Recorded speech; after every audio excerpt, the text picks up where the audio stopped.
that, and welcome to everyone who's in the audience, both here at Wits, on YouTube, and on Zoom. Thank you so much for joining us.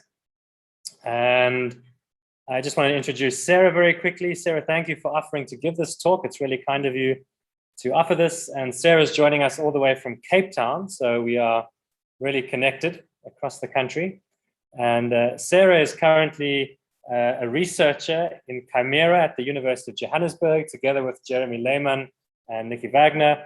And she's going to be talking about the National Resource Atlas, which she is driving and working on.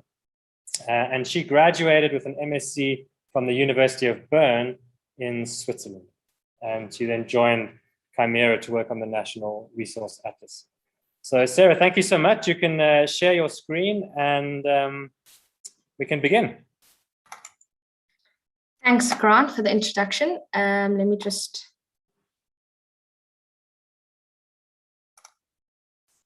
I also want to share my video if I can, but... Yep. There we go. Okay. Perfect. Hello. Let me share my screen. Okay, can you see? Let's just give it a moment. 1 second. It's not loading up just yet. There we go. That's great. Okay, awesome.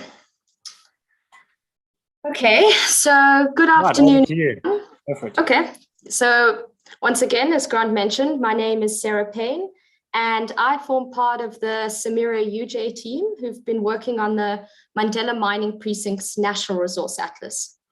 Today, my talk will be on identifying potentially remaining gold mineralization in the Witwatersrand Basin using the newly compiled National Resource Atlas. So I'll firstly be discussing what the National Resource Atlas is and how it can be used. And then I'll run you through some examples of unmined areas with extraction potential that were identified in the Wits Basin. And because we recognize that identifying these areas is extremely useful, but there is a need to first investigate and establish which of the unmined areas are accessible and still mineable, we therefore wanted to know the reasons behind the unmined areas. So this will also be covered in my talk today. So this year marks the 135th anniversary of the Witwatersrand gold discovery. For over 14 decades, gold in the Wits Basin has been sourced from 8 major gold fields, which, as you can see in the image, include the South Rand, Evander, East Rand, Central Rand, West Rand, Carletonville, Klerksdorp, and Welkom goldfields. So this is the stratigraphy of each goldfield, which is correlated with the Central Rand type section constructed by the South African Committee for Stratigraphy. But of course, each goldfield is somewhat unique. The majority of the gold-bearing conglomerates are located in the Central Rand group, as you can see on the image, which is divided into the Johannesburg and Turffontein subgroups. The Ventersdorp contact reef is an erosional surface that was developed post-Central Rand deposition. The majority of gold mined from these goldfields has been extracted from tabular rock bodies, which consist of gold-bearing conglomerates, and these are generally referred to as reefs or horizons. The reefs vary in thickness between less than 1 centimeter, which is known as western contact, to several meters, and are typically composed of quartz pebble conglomerates and carbon-seen to polymictic conglomerates. The gold-bearing horizons are known to be laterally continuous, and in some goldfields extend for many kilometers. Apart from the Evander and South Rand goldfields, each goldfield contains more than one economically viable gold-bearing horizon, and this is either primary, which is of higher grade and more prominent, or secondary, which is lower grade and less extensive in nature. The Wits Basin still contains the largest remaining resource of gold in the world, with an estimated inferred resource of roughly 30,000 tons of untapped gold. But unfortunately, despite there being more gold in the ground than underground than has been mined, the annual Wits gold production is constantly declining, And as you can see from this nice chart, that it's now under 10% of its peak. In general, in South Africa, the mining industry is declining by roughly 3% each year. So in order to identify new deposits, as well as extensions of known resources in mined out areas, the South African mining industry really requires a growth in exploration. So recent exploration drive towards new innovations and technology presents a great opportunity for South Africa to locate potential remaining resources. And as part of this initiative, the Mandela Mining Precinct was established. And they've recently compiled a national precious metal resource inventory, which is known as the National Resource Atlas, with the intention of finding solutions that will reverse the deteriorating precious metal production in South Africa. So the Mandela Mining Precinct tasked Shango Solutions, which is an independent consulting company, to compile the atlas.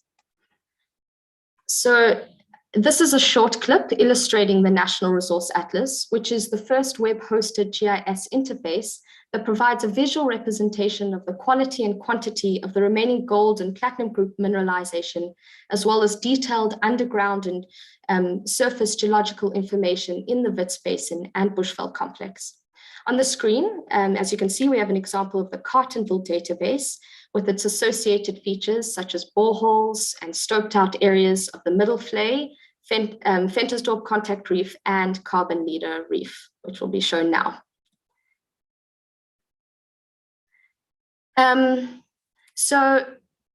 This is comparable to global online databases and cadastral systems such as those available in Australia, Namibia, Europe, and believe it or not, even the DRC. These images are two examples of shareholder plans that were captured for the Central Rand and East Rand goldfields. Geological features and data on the Witwatersrand Basin are often inaccessible or difficult to locate, and this is particularly damaging for future exploration. The National Resource Atlas is the first initiative to address this issue by integrating various data sets and making them available on a free platform, which enables you, the end user, the opportunity to discover, use, construct, and collaboratively share the data. Incredibly, the Resource Atlas is the first electronic compilation of shareholder plans for the entire Witwatersrand Basin. A total of 75 historical shareholder plans, as well as roughly 13 resource and reserve plans, were captured by Shango Solutions. An example of this can be seen in the image on the right-hand side, where plans were captured for the Vilkom Goldfield. Oh, sorry, I haven't clicked the slide. And the resource and reserve information, by the way, was compiled from technical and annual reports and websites, which were accessible in the public domain. Depth contours, facies, and domain plans were also integrated into the Resource Atlas. And the image on the screen, the image on the left-hand side of the screen shows contours that were captured for the main reef leader in the Central Rand Goldfield. So as demonstrated in this video, various features were captured in the National Resource Atlas. And these include stoped out areas, for example, the Central Rand main reef leader, which is shown, faults and dikes, on-reef development, which you'll see now, such as the South Reef, off-reef development, which also should come up, and sub-outcrop positions, paleocurrent directions, and historical ore reserves. The physical characteristics of the ore bodies, such as reef thickness, geological structures, ore body geometry, and even extraction rate were also defined and captured. So the data captured by Shango was then transferred to Esri, who transformed the data into 3D and established the GIS interface. The data and associated maps have been presented in such a way as to enable the user to interrogate the information. And this is exactly what we did. Once the atlas had been compiled, Samira and the CSIR were tasked with validating and testing the practicality of the National Resource Atlas. So the Resource Atlas was divided into 10 areas, shown on the screen, in order to address the atlas in workable segments. A standard procedure was established to just cross-check the required information for each area to ensure that it was QA/QC verified. So an area was selected, for example, Klerksdorp, And the first objective was to determine whether all the existing data was accurately captured in the database. Thereafter, the CSIR team updated the area by correcting the digitized information or by adding any new and relevant data which had been obtained from the CIMERA team from reliable resources. For the second objective, the CIMERA UJ team evaluated the newly implemented data by the CSIR team, and this provided a first validation check. Then Shango Solutions performed a second verification of the newly updated database. Once the information had been QA/QC verified, it was uploaded into the live atlas to be received by the end user. So here's just an example of the digitizing process. So once correctly georeferenced, a structural plan of Evander was then traced and digitized into the resource atlas. After the information had been QA/QC verified, it was then uploaded onto the atlas. We were able to obtain water table level data from the Department of Water Affairs, which was captured in the atlas, as well as shaft locations for the various gold fields. And usable mining infrastructure can additionally impact the assessment of future deposits. So this was quite important. So the team then utilized the atlas to identify unmined areas with extraction opportunities. Published sedimentological and structural data were used in conjunction with the features in the resource atlas in order to identify the sites of the remaining mineralization. So as you can see from these images, so this was then these images were then ultimately integrated, comprehensively overlaid, visualized, and performed analysis on in the resource atlas. So we use sedimentological and structural data as ongoing studies have reconstructed and defined the paleodispersal patterns of the gold-bearing conglomerates in the Wits Goldfield. In other words, these studies have demarcated the movement patterns of the sediments and associated gold distribution trends. So the image on the left shows the paleodispersal pattern for the Vaal Reef in the Klerksdorp Goldfield, which is shown by these black arrows. And it gives a rough indication of the location of the reefs with potential remaining mineralization. We could also use the GIS interface to represent the paleocurrent direction in a rose diagram, which helps to further understand the location of the unmined areas. So the continuity, location, and depth of the ore-bearing reefs are highly influenced by structural elements present in each goldfield. So the identified higher grade zones, which are the pay shoots, the paleodispersal pattern and structural features therefore assisted in identifying the remaining gold mineralization and defining targets for gold exploration. Okay, so I'll briefly run through a few examples of unmined areas that were identified in some of the gold fields. The image on the screen is the Carltonville Goldfield in the National Resource Atlas, which illustrates the VCR, middle flay, and carbon leader reef contours, as well as major structures in the area. So if we zoom into the western section of the Carltonville Goldfield, here we have the contours, stoked out areas, and paleocurrent features, which are displayed in the atlas for the carbon leader reef. So the atlas shows that the paleocurrent direction is towards the south, which is indicated by the black arrows. So the National Resource Atlas helps to visually illustrate where the carbon leader reef is developed. And as you can see, it indicates that it has been extensively exploited. However, it may still hold potential at greater depths. The contours in the atlas confirm the presence of the carbon leader reef at depths in excess of 1,700 meters. And this is shown with this gray overlay, which represents these like unmined areas with extraction potential. So this image illustrates the paleodispersal pattern, contours, stoked out areas, and suboutcrop feature of the middle flay reef captured in the National Resource Atlas. The paleo channels trend in a southeasterly flow direction, as you can see again from the black arrows. And this pattern and the stoked out areas in the National Resource Atlas show that ultimately that the middle flay reef is present throughout the goldfield, and it's only been mined in scattered areas. And this is because of the variability of the sedimentologically controlled pay shoots. And this is actually an important factor to consider for the future exploration efforts in the area. These features in the atlas therefore indicate that various unmined areas with extraction potential do remain for the middle flare reef, again shown with this gray overlay. However, the pay shoots of higher gold concentration are broad and probably need to be, or do need to be, better defined.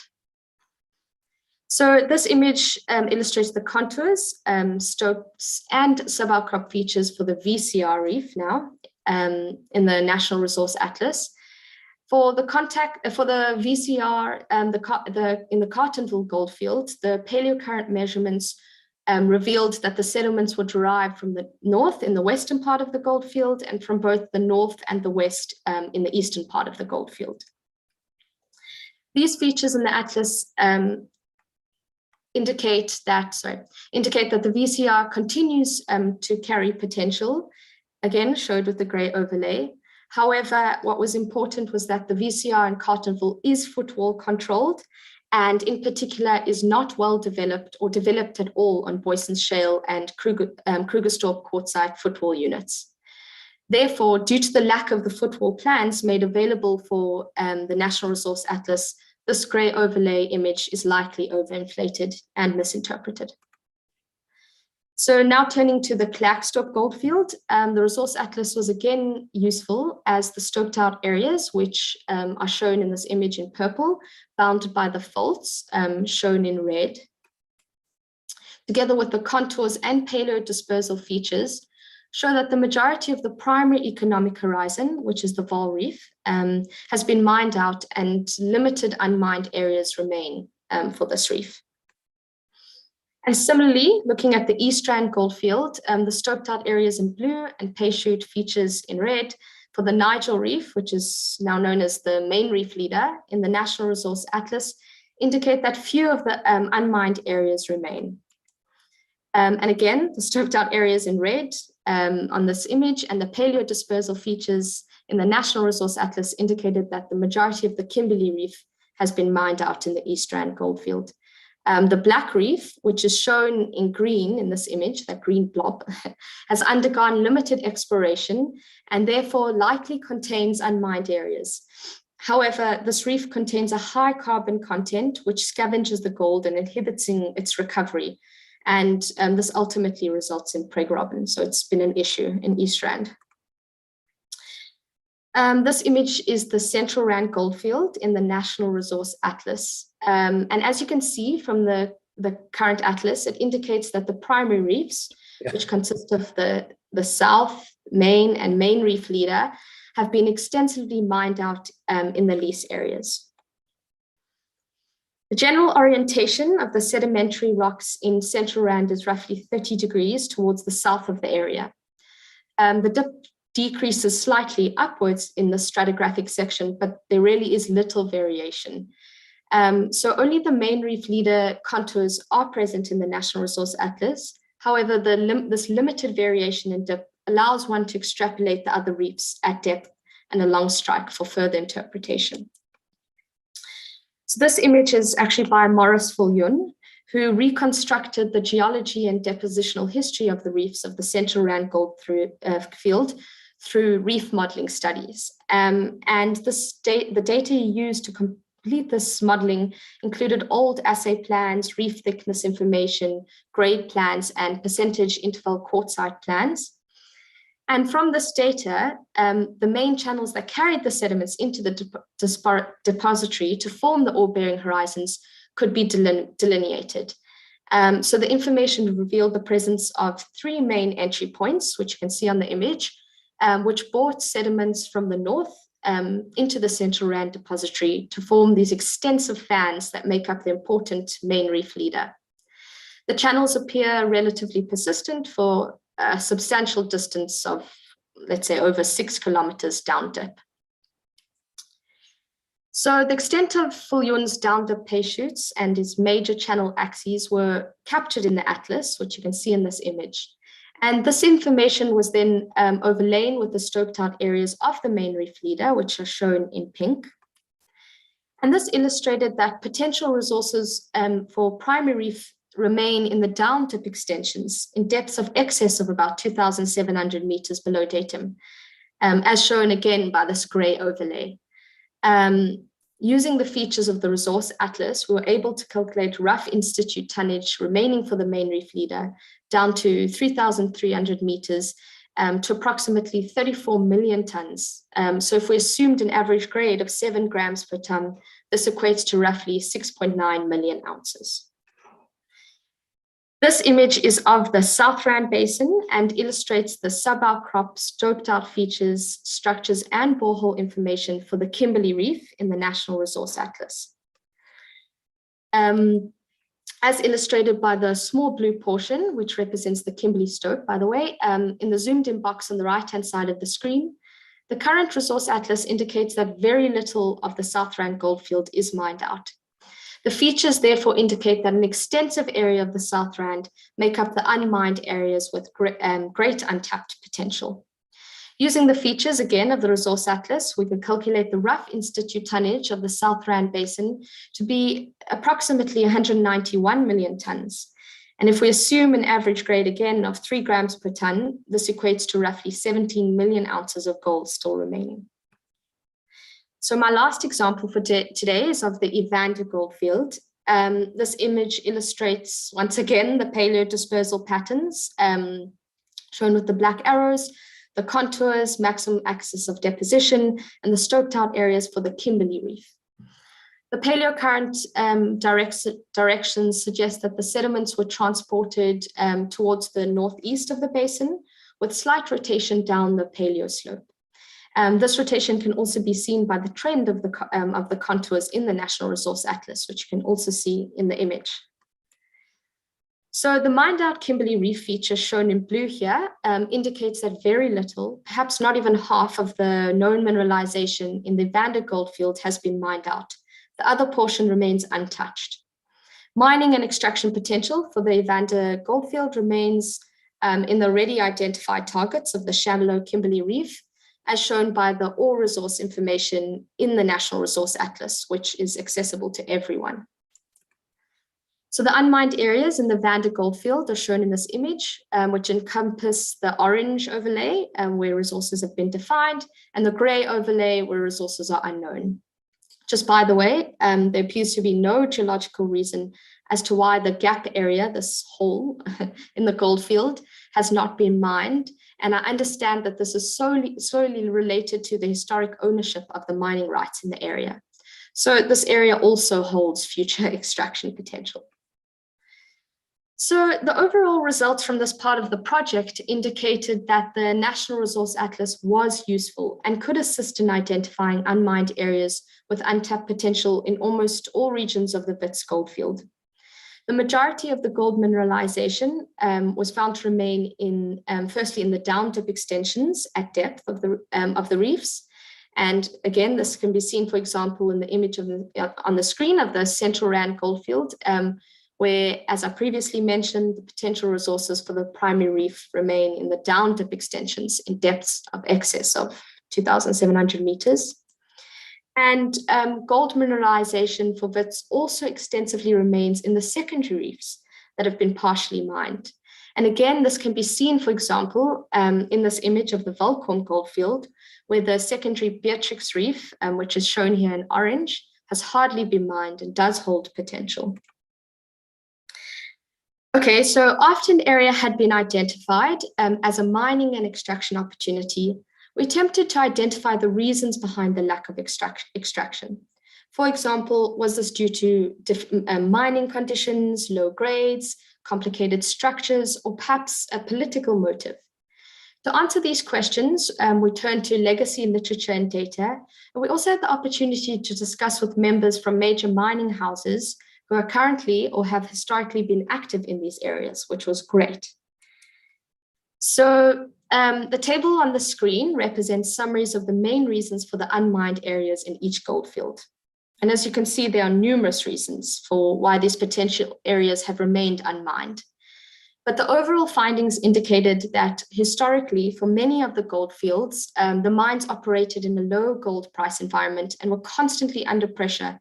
So mining activities had to focus on the most important and highest paying reefs. And there was therefore a tendency for many of the secondary reefs, which were regarded as lower grade, to be overlooked. Although many of the drill holes intersected the secondary reefs, they were sadly not mapped or sampled. And as noted by the late John Handley, who said that the unfinished business lies in the minor reefs, where mining was carried out piecemeal and the reefs have not been thoroughly assessed.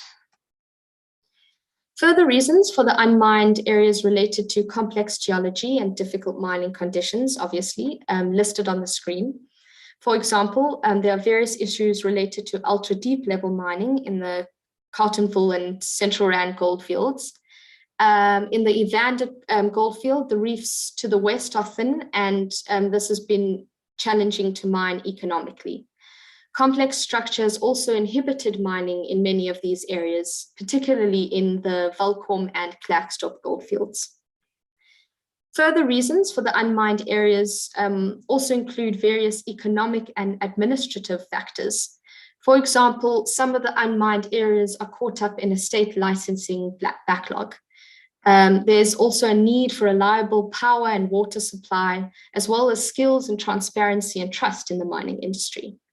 Legislation changes are further problematic, as the risk is that these changes may lead to uncertain investment environment, which may impede the ability to raise capital. So just to conclude, the results from this project have shown that the National Resource Atlas is capable of providing a holistic visualization of the remaining gold mineralization in the Witwatersrand Basin. And this is a good starting point for future exploration endeavors. But this project was not intended to be an end in itself. The atlas should be continuously updated with important information, such as boreholes with assay and collar files, reef thickness, secondary reef information, and so on. And this information is often not published in shareholder plans and annual reports, and should ultimately be provided by mining houses and junior companies that were historically active in these areas. Just to note that the final contributions from Samira's phase of the work is still being captured in the National Resource Atlas by Esri, and should be completed, I think, by towards the end of this year. Seismic data has been compiled for this project by Musa Manzi's team at the University of Wits, and this information should be digitized and captured into the Resource Atlas at some stage in the future. The Resource Atlas could also be expanded to other commodities that are important to our country. For example, we have the world's largest fluorspar resource, where most deposits have not even been evaluated yet. Discussions are underway as to who will be the permanent custodians of the National Resource Atlas. The Mandela Mining Precinct is currently in discussion with the Council of Geoscience. For those of you wanting to use the atlas, this is basically what the homepage looks like. You can register on the platform, where you'll be able to create a username and password. There's also a help getting started button located at the top of the homepage, which is a user guide that will give you an in-depth view on how to use the atlas, which is super helpful. You can also use the search bar. For example, if you're wanting to find something related to PGM, type it in, and a whole lot of results, as you'll see, will come up. And for example, you can find web applications, data layers, story maps, 3D viewers, and so on. And you can add the data layers to your own map, which is great. So basically, the National Resource Atlas is ultimately giving you access to data, and you can use it in whatever way you choose to. We encourage you to go ahead and explore. So if you're wanting to go to the link, sorry, can you see my video? 1 second.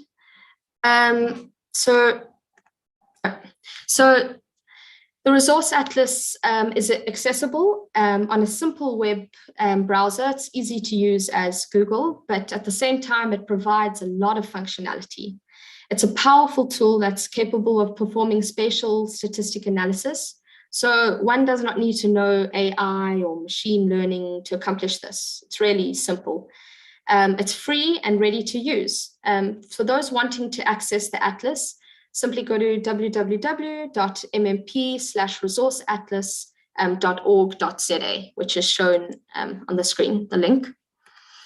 Yeah, so it should be kept in mind that, yes, there is a need to continue working and updating the National Resource Atlas in order for it to reach its full potential. But this is not a small task. The work that has been done to date was a collaborative effort between the Mandela Mining Precinct, Samira, UJ, Shango Solutions, Esri, the CSIR, and Wits University.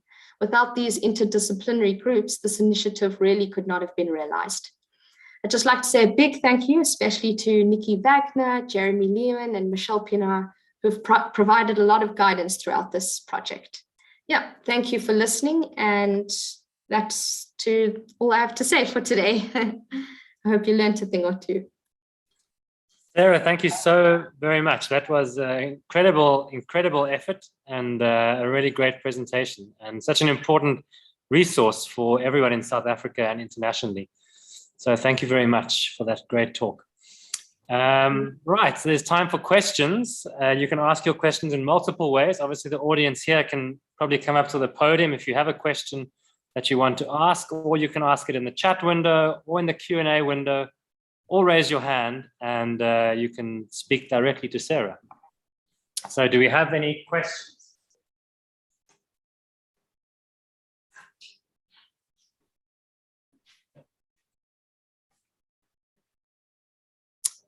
Comment from Nikki. Excellent talk, Sarah. Well done. Thank you, Nikki. Yes, I just saw that. Do we have any other questions? Sarah, perhaps we missed it here in the room because we had one Wi-Fi dropout, but perhaps you could indicate, are grades being included in the resource atlas as well? Is there... So there is some grade information which is accessible, but most of the data that we received did not have, the mining houses didn't disclose the grades. So yeah, it's very few and far between.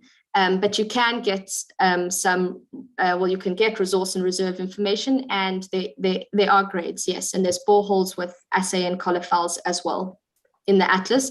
But it's as I mentioned towards the end of my talk, it would be great if more companies and mining houses were sharing this information, because there really isn't that much. We definitely need more boreholes in the atlas, for sure. Okay, fantastic. We have a question from George Henry. George, go ahead. Thank you very much, Sarah. Fantastic talk. Thanks, Babius actually said exactly what I was going to ask about grades, especially for the extensive, very deep unmined ore deposits. Now, with the sedimentological model, we are projecting from surface all the way down to 3 kilometers, and the grades are known, but how confident or does anybody really expect the grades just to carry on going until it gets to the middle of the basin? Because if again the gold distribution shows a decrease in grades by the time we get down deeper and deeper, would it actually be economic? Will it maintain high grades, or have you any ideas about that? Thank you. I'm not exactly sure, but what I will say is that it's actually the reason why we do need more boreholes, because I think the answer lies in the deeper boreholes that have intercepted at great depths to see what the grades are doing down there. Okay, and then one last question from Sue Webb / Lou Ashwell. Are the gravity and magnetic data of the Council of Geoscience included in this database, or is there a plan to perhaps include them? It's a good question. They're not included at the moment. We actually don't have any of the geophysical data included into the atlas at present. Musa Manzi's team did do a great job and have collected a lot of data that should be, or that will hopefully be incorporated into the atlas. But no, the answer is no. We weren't able to receive anything from them for the geophysics. We also, the council is quite reluctant to share information easily. Okay, that's fantastic. I think there is one other question about, are you recording or collecting uranium grades? I'm not sure the answer will be different from the gold. Sarah, perhaps you have a comment on that? It should be done. It hasn't been done.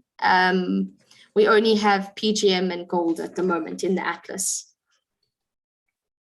Okay. All right. Well, thank you very much, Sarah. We really appreciate that really insightful talk that you gave. And thank you so much. Thank you for everyone who attended. And just to let you know, the talk for next week is by a postdoc here at Wits Geosciences, Samir Mashur, who'll be talking on the Jurassic world, rise of the southern oceans at the expense of the Neotethys under the Iranian plateau. So an interesting geological talk from further north on our continent. Right, thanks everybody, and we'll see you at the same place, same time next week. Thanks so much, and for listening and giving me the opportunity to present today. Thank you so much, Sarah. Thanks, Say. Yes, we can clap there. Thanks, Sarah. All the best. Much appreciated. Thanks. I need to be there in person. It sounds like next time it'll be great. Next time. It sounds like a great audience. Thanks, Grant. Okay. Cheers. Bye.